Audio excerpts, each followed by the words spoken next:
Hi, this is Marcus Motley.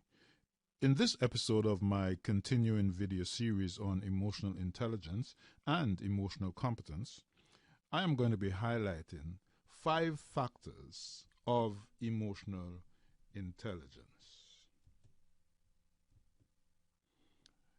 Now, these 5 factors are perceiving, managing, decision making, achieving, and influencing. And as you can see, perceiving is the ability to accurately recognize, attend to, and understand your emotions. Managing is the ability to effectively manage, control, and express your emotions. Decision making has to do with the appropriate application of emotion to manage change, solve problems, and make decisions. Achieving is the ability to generate the necessary emotions to self-motivate yourself in the pursuit of realistic and meaningful objectives. Influencing is the ability to recognize, manage, and evoke emotion within oneself and also within others to promote change. Now let's talk about perceiving. Perceiving is also about how you see yourself with respect to your level of self-esteem, self-regard, self-worth, self-confidence, self-image, and self-concept. It is about your ability to be aware of your own emotions and to understand the nuances between different emotions. Now, people who have low levels of perception with regards to their emotions have difficulty discriminating between emotions. They can't tell the difference, the subtle differences and nuances with regards to anger, frustration, irritation, etc. And they exhibit less positive emotions, and they may be emotionally unpredictable. People with high levels of perception are able to discriminate and tell the difference between nuanced emotions. They are able to gauge the intensity of their feelings. Not only gauge the intensity, but first of all, they have high levels of awareness of their feelings. They are empathetic or empathic. In other words, they have the ability to understand other people and to see and experience some of the feelings that other people have. And they tend to be emotionally predictable. In other words, you can understand, predict, and assess how they're going to respond under certain circumstances.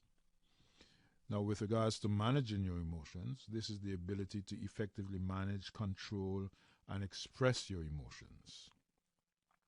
And emotional intelligence assessments usually measure your ability to be aware of your emotions, to effectively manage those emotions, and to control them, and to express them appropriately.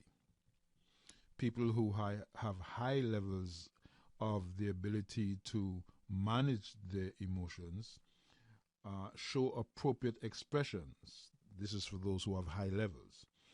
They have advanced and enhanced coping skills. They have more meaningful interpersonal relationships. And those who are low with regards to the ability to manage their emotions have a mismatch of various emotions. They cope less effectively with stress, and they have difficulty building rapport and building emotional networks. Not only emotional networks, but social networks, meaningful social networks. Decision making. Now, this is the application of emotions to change, make decisions, and solve problems. And emotional intelligence assessments usually measure your ability to use positive emotions and to sometimes to negate or neutralize or minimize negative emotions, particularly when making decisions, and your ability to manage change, and your ability to solve problems, particularly under emotional duress. People who have low decision making skills, particularly with respect to emotional intelligence, generate emotions that are less appropriate for the task at hand. In other words, they're not able to focus on the task at hand, particularly because they've been hijacked by some of the emotions. They're impulsive, or they become paralyzed by the situations and by the emotions that are running rampant through them. They make untimely decisions, and not only untimely, but inaccurate decisions. People who have high levels of decision making skills in the context of emotional competence and intelligence are able to generate an emotion that is most appropriate for the task at hand. Take, for example, the pilot who landed that plane on the Hudson River, Captain Sully. No doubt he was probably scared, but he was able to control his emotions and to be effective and efficient, make good decisions in the face of the crisis, and perform admirably under the circumstances.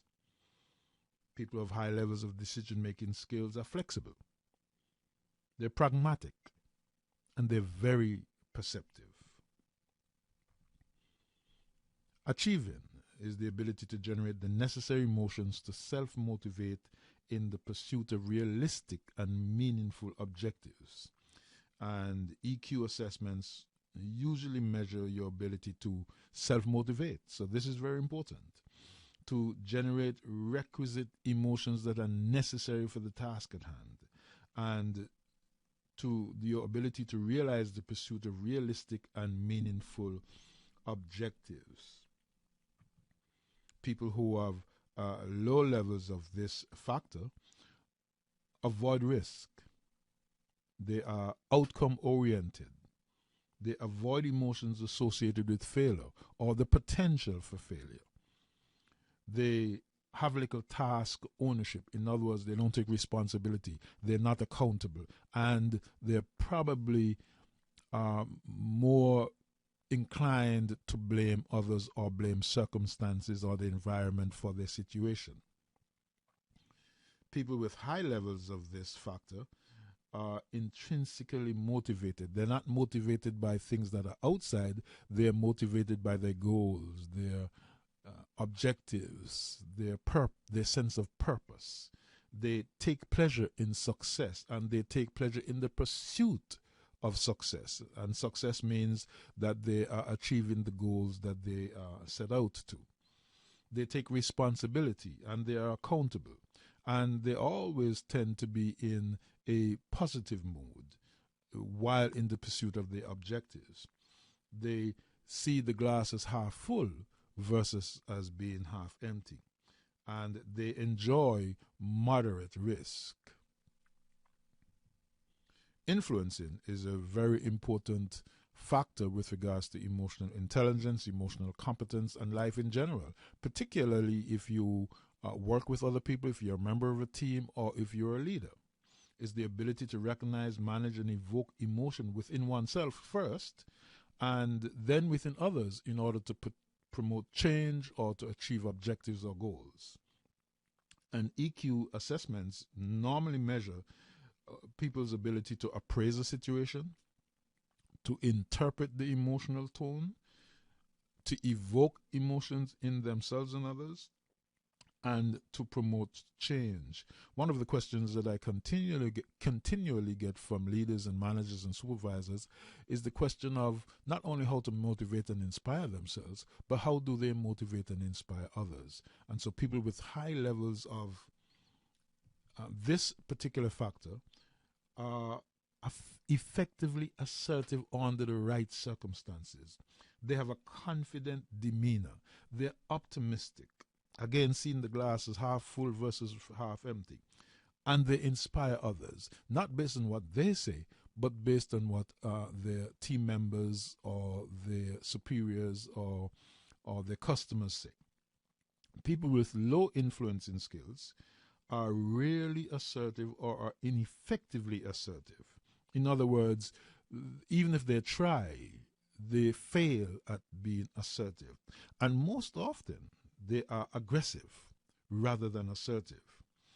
And people with low influencing skills prefer one-on-one communication versus speaking to groups and to teams. They have difficulty managing others. They have difficulty working with others. They have difficulty leading others. And they tend to be instructive versus collaborative. So these are very, very important skills that people who are pursuing higher levels of emotional intelligence and higher levels of emotional competence must pay attention to. So those are the 5 factors of emotional intelligence. First, perceiving, the ability to accurately recognize, attend to, and understand emotions. And then managing, the ability to effectively manage, control, and express one's emotions.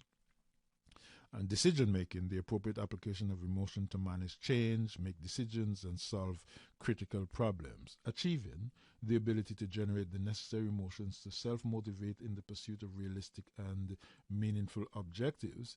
And tied to achieving is the ability to influence. And that is not only the ability to recognize, manage, and evoke emotion within oneself, but the ability to do that with teams, with individuals, and with groups of other people, so that you can make great decisions, you can achieve goals, you can manage situations, and get the job done for yourself, for your team, for your company, for your organization. This is Marcus Motley.